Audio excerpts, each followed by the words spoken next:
Alright, तो हमारे दूसरे गेस्ट को भी यही लगता है कि मेटल्स में तेजी का कोई यहाँ पर स्कोप नहीं है और ऑप्टिक्स पे यहाँ पर बिकवाली करके ही चलना चाहिए। मिस्टर रामास्वामी, आप कैसे देखते हैं इस पूरे सेक्टर को? Before taking the sector, I would like to take the first question of your macro scenario. पूरे साल अभी जो है, we are welcoming the 2023 year with an increasing fear of recession. First of all, whether it is countries like US, UK, European Union, these are all the challenges which they are facing. Is what is the dilemma is that they are how do we balance between an inflation and recession? तो उनका समस्या एकदम मात्रा में है ही मात्रा में है कि यदि हम इन्फ्लेशन को बढ़त देते जाएं या फाइनेंशियल स्टेबलाइजेशन लाएं और इकोनॉमिक सिनेरियो को इम्प्रूव कराएं और लूजनिंग द मॉनेटरी पॉलिसी करें, तो ये दो डायलेमा में बहुत स्टक है ऑल दीज कंट्रीज। बट ये एशियन स्टोरी थोड़ा बहुत डिफरेंट है। When it comes to Asian countries, you have seen that China is on a almost at the early stage of a recovery path. And Russia, if you see, it's not badly disrupted or damaged by any sanctions and all.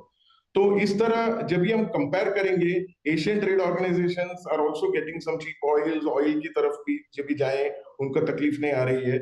और base metals पे अगर focus करके अगर जवाब है 2023 के लिए, first and foremost बहुत इंपॉर्टेंट मैटर आता है डीकार्बनाइजेशन।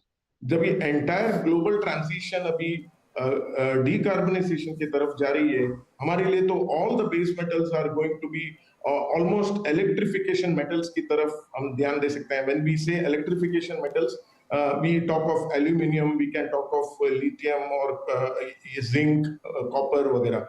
तो मुझे लग रहा है कि आगे चल के ये जो ट्रांजिशन का जो स्टेज आ रहा है, एक बेस मेटल्स के लिए एक बढ़त मिल सकती है 2023 के लिए। चाइना ओपनिंग द डोर्स वगैरह वगैरह आई, बट मुझे तो उसमें तेजी ही लग रही है 2023 के लिए। शॉर्ट टर्म के लिए थोड़ा बहुत हिकअप्स होगा जब तक स्टेबलाइजेशन नहीं होगा कि whether interest rates are going towards inflation catch up और loosening based on recession catch up.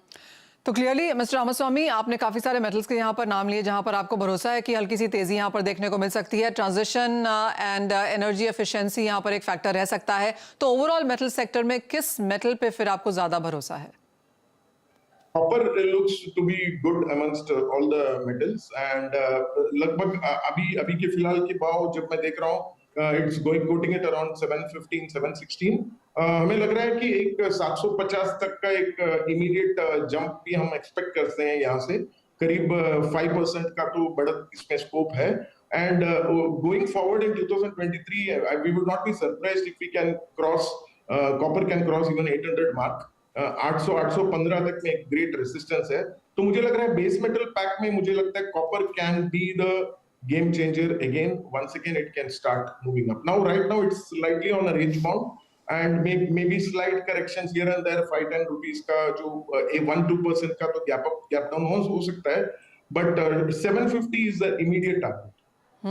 पर आपको लगता है कि जिस तरह के ऑल टाइम हाईज हमने 2022 में बनाए हैं मिस्टर रामास्वामी, उस तरह के हाईज फिर हम अगले साल छूते हुए नजर आएंगे, या आप कहेंगे टॉप इस साल में बन चुका है? नहीं, टॉप इस साल में बनने चुका है। मेरा राय उसमें थोड़ा बहुत डिफरेंट है। मुझे लग रहा है कि सेकंड क्वार्टर होते ही 2023 में बेस मेटल्स में एक, जैसा मैं कहा, the fundamental factor of decarbonisation is going to take a great demand. Even यहाँ तक कि अभी तो अब चांदी की बात नहीं की है, तो when we talk about silver we can also speak about it. हमें तो लग रहा है इसमें तेजी है सेकंड क्वार्टर के बाद 2023 में। ऑलराइट, यानी कि सेकंड हाफ अगले साल में यहाँ पर तेजी बरकरार आ सकती है और कुछ सपोर्ट हम यहाँ पर मेटल्स में, स्पेशली एनर्जी ट्रांजिशन मेटल्स में यहाँ पर आता हुआ देखेंगे। प्रथमेश, आप अगर कोई एक मेटल यहाँ पर चूज करना चाहें टॉप ट्रेड के हिसाब से 2023 के लिए, तो क्या होगा? आई थिंक मेरे ख्याल से एल्यूमिनियम जो है ऑटोमोबाइल इंडस्ट्री में काफी हैवी यूसेज है, और जैसे वेंचुरा की तरफ से बात हुई कि इलेक्ट्रिफिकेशन ऑफ मेटल्स जो है वो स्पेसिफिकली एल्यूमिनियम और जिंक के दो मेटल को ज्यादा फेवर करता है, स्पेसिफिकली निकल भी। बट यहाँ पे एल्यूमिनियम मेरे ख्याल से टॉप पिक में यहाँ पे रखना चाहूंगा, और मेरे ख्याल से अगर अपसाइड इस कमोडिटी में आती है तो 250 तक के आसपास इस कमोडिटी में हम उछाल दे सकते हैं। मेरे ख्याल से टॉप पिक अगर एक कमोडिटी को चूज करना है वो रहेगी एल्यूमिनियम। ओके, एंड आप कैसे देखते हैं इसको रविंद्र, पूरे ओवरऑल मेटल पैक को? अगर आपको कोई एक टॉप ट्रेड यहाँ पर चूज करना हो तो वो क्या होगा और क्यों होगा? आई थिंक हमारे हिसाब से भी ग्रीन एनर्जी और रिन्यूएबल एनर्जी जो है वो प्ले करेगा इंडस्ट्रियल मेटल्स के परफॉर्मेंस में, और अगर इसे हम कंसिडर करते हैं तो I would bet on copper and aluminium, क्योंकि दोनों ही मेटल्स अभी हाई से काफी नीचे आए हैं.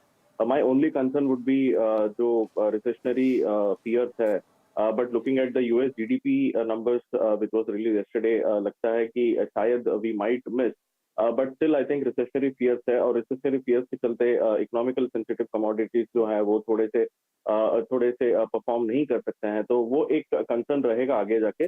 बट अगर if you ask me to pick any two commodity, I would pick copper and aluminium. Copper में हो सकता है कि on the upper bound we are expecting somewhere around 810 level, जो कि पॉसिबल है ऑन एमसीएक्स.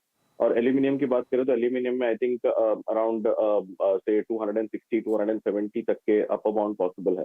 तो मेरे हिसाब से अगर ओवरऑल पैक में अगर कंसिडर करें तो ये दो कमोडिटी है.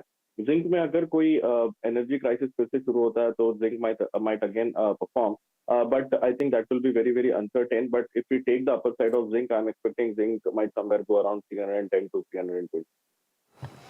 ऑलराइट, तो यानी कि कॉपर एल्यूमिनियम में यहाँ पर तेजी बरकरार रह सकती है. जिंक एक थर्ड मेटल के हिसाब से यहाँ पर उभरता हुआ नजर आया है. खरीदारी यहाँ पर सेकंड क्वार्टर या सेकंड हाफ में आपको देखने को मिलेगी मेटल्स को. ये तो टॉप ट्रेड्स हैं हमारे सभी गेस्ट की तरफ से, लेकिन इसी के साथ एक ब्रेक के लिए रुकेंगे. जब लौटेंगे तो वो पॉइंट्स डिस्कस करेंगे जो यहाँ पर एक वाइल्ड कार्ड या फिर एक अनसर्टेनिटी के तौर पर उभर सकते हैं. उनसे आप कैसे डील करें बताएंगे आपको.